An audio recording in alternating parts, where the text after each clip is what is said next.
I'll be the first to admit, I'm not a perfect little adventurer. Just this last month, I freed a bunch of slaves and then they died. Then I saved a dragon from some armored monster that looked like a guy, and I took some of his gold as a reward to give to a nearby village.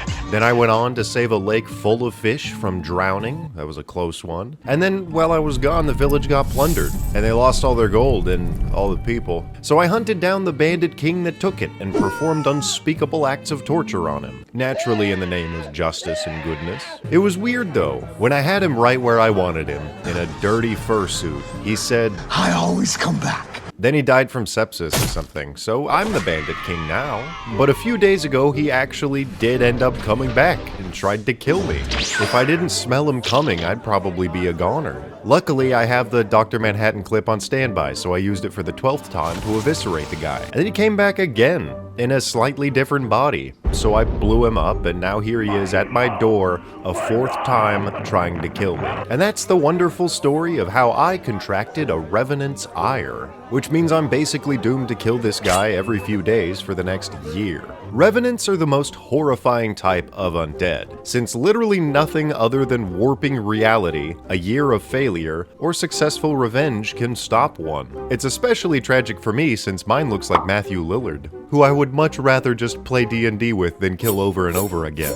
Nobody wants to die. I mean, how often when we're playing Dungeons & Dragons do you have a character that actually gets wiped out? I loved him in Serial Mom. So, how does a Revenant form? Ironically, almost exactly the same way as how it happens in that movie. If any humanoid is subject to an unjust or cruel death at the hands of an adversary, and their desire for justice is strong enough, they come back to drag that adversary down to hell along with them. I don't know why this latent Ghost Rider anime character magic exists in every man, woman, and child, but that's the explanation. That's just how it is. So let's say, for example, I accidentally hit you with my car right now, wherever you're watching this video, before you can like it and also subscribe. If you don't go ghost from that unfinished business, you might want to take me down as a newly formed Revenant. You retain pretty much every part of your now dead self, including memories, skills, items, social security numbers, and a literal soul. Like you're still there. You also immediately gain the ability to dox my exact location at any time, even if I'm on a different planet or a different plane of existence. Like I'm screwed, a VPN can't even save me from your vengeance. And if you do manage to reach me, your alleged killer, your eyes light up like the Ghost Rider and you can use them to potentially stun me and tee up a perfect critical hit. Which maybe you'd be able to do, but I set my wisdom score to like 5 million and I have 7 legendary resistances, so neither an army of you or an army of undead shaggies will ever get that chance. The easiest way to deal with Revenants, because they have a similar healing factor to Deadpool and Wolverine and Trolls, you just set them on fire until their body stops moving, and then destroy everything that's left over. But it doesn't stop there for Revenants, because the soul floats around. I didn't know before now that you have to get rid of that thing while it's not in a body with the Wish spell, which I currently don't have access to. So that floating soul is just gonna possess the nearest corpse and continue its warpath again. I personally really like this aspect of their unending revival while hunting their rival, and I use it uniquely in my home campaign. One of my players got their brother locked in the Shadowfell, where they suffered and starved and died because there's no food there, becoming a Revenant. The dude eventually escaped and carried over his paladin powers through undeath, which allowed him to start slinging spells. They blew him up and he fell down a well, destroying his paladin body and crumpling his epic armor. The nearest corpse was the buried body of a legendary monk, so I, as a really mean dungeon master, decided this character could retain his mind and faith of a paladin while gaining the physical prowess and honed punching strength of a monk.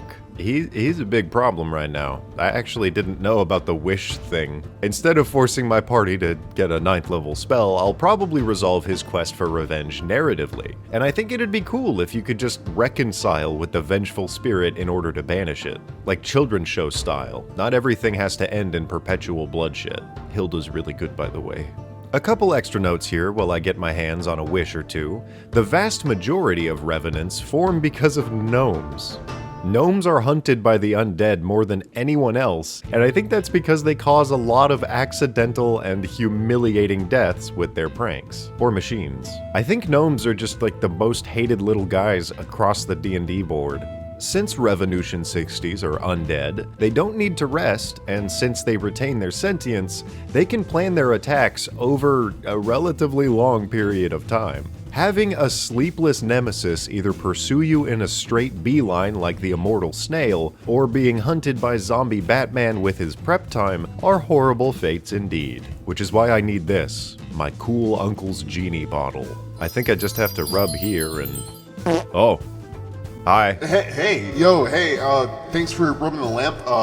Usually you get like 3 wishes. Somebody summoned me before, I got popped out. Long story short, he got turned into a worm to prove a point to his wife. You got like 2 wishes to go off of now. Okay, I really only need 1. Alright, what do you need?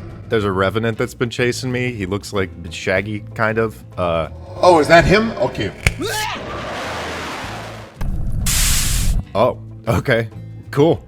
I didn't know you could do that. I thought, whatever. Thank you. Yeah, man, I just kind of like assumed your wish on the spot. I kind of play like fast and loose. Oh, but fuck, that wish made me like real fucking eepy. Like, kind of want to go back in my lamp and fucking chill.